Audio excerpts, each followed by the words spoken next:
Top 10 Tuesday present Top 10 most brutal torture techniques ever. Number 10. Brazen bull, also known as Syrian bull. This method of torture is like cooking human beef noodle soup without the noodle.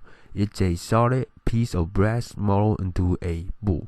It has a door on the side that can be opened and latched. The executioner will light a fire underneath the bull, so the unfortunate fellow who will be locked inside will gradually suffocate and burn to death. Number 9. Head crusher. This method of torture is 1,000,000 times worse than my typical headache on my math homework. It's a metal device featuring a plate that sits below the victim's jaw, which was connected by a frame to the head cap. As the torture slowly twists the handle, the gap between the head cap and the plate decreases and wide, causing crushing of the skull and facial bones, including teeth and jaws, and ultimately inducing death. Even if the torture stops before death, permanent damage to the facial muscle and structure will occur, which will make your face look very, very unpleasant to look at.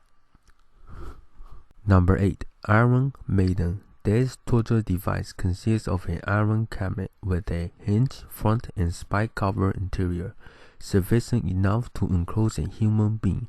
Once inside its conical frame, the victim will be unable to move due to the great number of steel spikes poking them from every direction. The interrogator could scream questions at the victim, poking them with those needles.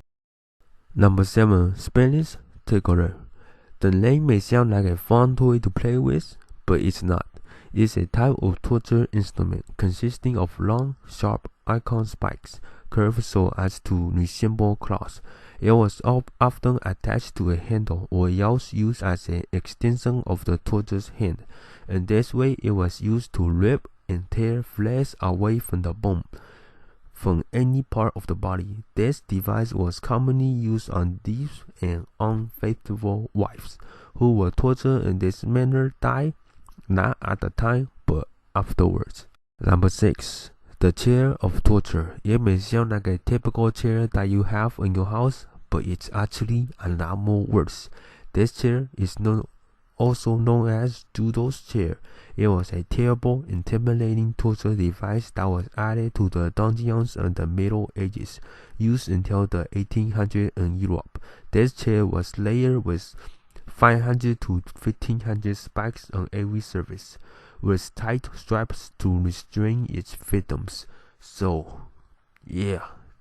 Number 5. The rack. Designed to dislocate every joint of the victim's body, it was believed to be one of the most painful methods for torture. This torture device was made out of a wooden frame, with 2 ropes fixed to the bottom and the other 2 tied into the handle on the top. Once the victim was bound and placed on top of the rack, the torturer will proceed to turn the handle. He will keep turning the wheel until the limbs were completely tear off the victim's body. Number 4. Thumb tear. Looking like an oversized pair of scissors, it could effortlessly cut the victim's tongue. Their mouth will be forced open with a device called mouth opener, and then the iron thumb tear would uncomfortably twitch the tongue with its rough grippers. Once a firm hold was maintained, the screw would be firmly tightened and the victim's tongue would be cut out. That's painful. Number 3. Thumb screw. Though there are many variations of this torture device, the thumb screw or pale wings all function the same. They were designed to slowly crush not only the fingers and toes, but a larger device was also used to crush knees and elbows. Its primary intention was to extract confessions from victims, and it was first used in medieval times. Number 2. Neck torture. Humiliating and painful. This punishment was something of an endorsement test, where the victim would be hooked into a neck device, neither made of metal or wood, which prevent the victim from adjusting into a comfortable position.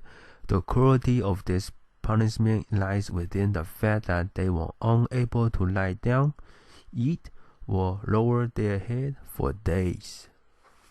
Number 1. Heretic's Fork. This torture device consists of a metal piece with two opposed bi-pronged forks attached to a belt or a strap.